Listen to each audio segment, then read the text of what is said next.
It's like a dream. Es como un sueño. To be here in Madrid. Really, it's like a dream.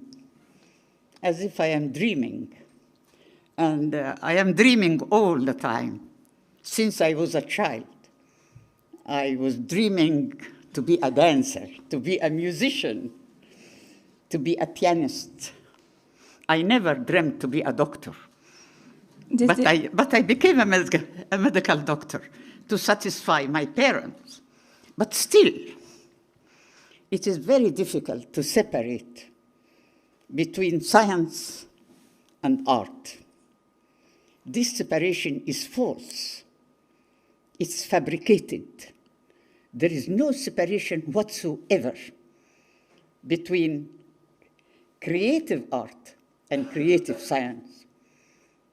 There is no separation between medicine or surgery. I was a surgeon. I was a chest surgeon. And then I became a psychiatrist. There is no separation between surgery and psychiatry. In fact, all these separating lines are artificial, very artificial.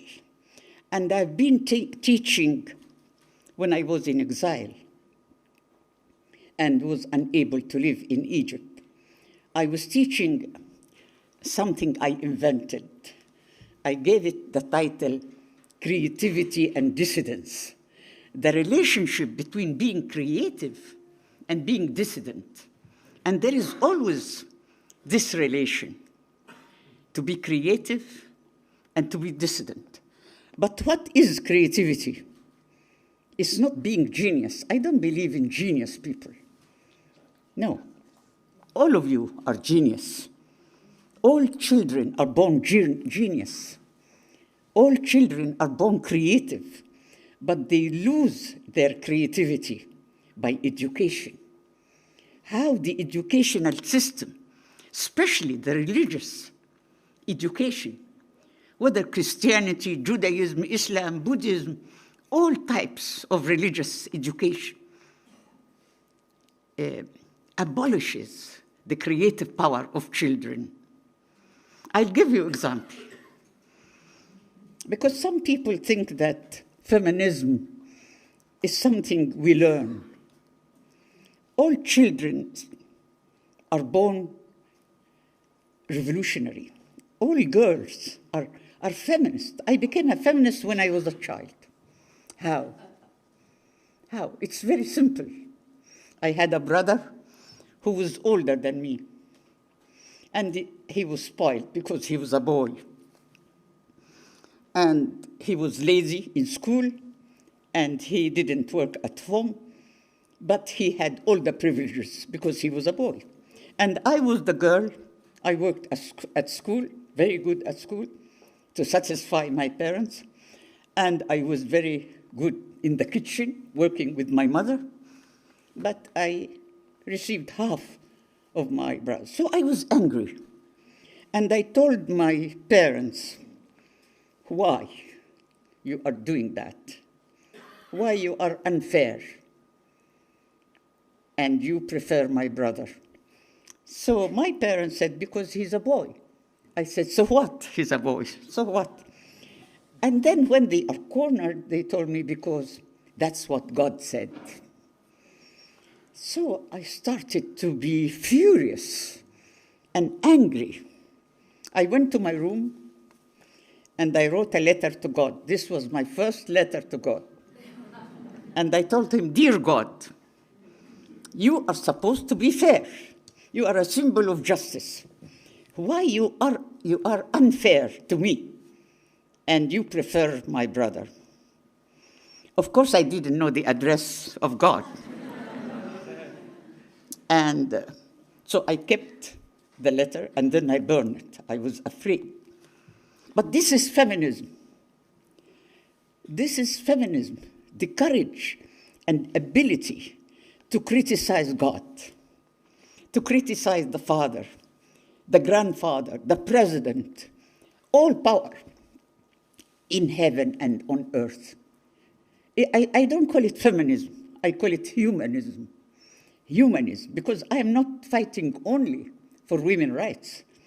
I am fighting for human rights, the rights of the poor, the peasants, the working class, of men who are tortured, men who go to prison, anybody who is having torture or inequality, I am fighting for. And everybody here in this room is doing the same. Whether you are a scientist or a doctor or a musician, your goal is to have a fair society, to have justice, to have equality, to have real freedom, not democracy. I don't believe in democracy. Democracy had a very bad name because democracy is not freedom. Election is not freedom. Election is a force. It's not really, we are not really electing what we want. Money dominates election. So we are living in a very, very unjust society, whether in Spain or in Egypt or in America, in Europe. We live in one world, not three worlds. Some people say, Nawal, you are coming from the third world. This is an insult. I'm not coming from the third world. We live in one world dominated by the same system. The capitalist, patriarchal, religious, colonial, racist, historical system. And we have to study history to know why this system is so unjust and unfair to many people in the world. Look at the immigrants, those millions of immigrants coming from other countries here to Spain or to Europe, how they live. Why should we differentiate between people because they were born in Egypt or they were born in America? Why? Why should we differentiate between people because they were born women or men? Why? This identity politics is false, exactly like democracy. So I don't want to make a lecture, but I would like to say I enjoyed very much this evening. I confirm that science, art, music, medicine, surgery, writing, creativity is common sense. Creativity, like feminism, is to go back to justice, to common sense, and to feel that we are one and that we are going to change this world because all of us are unsatisfied. We are very unsatisfied with the injustices of the world. So we are going to work together to change it. And we will change it because hope is power. And thank you very much.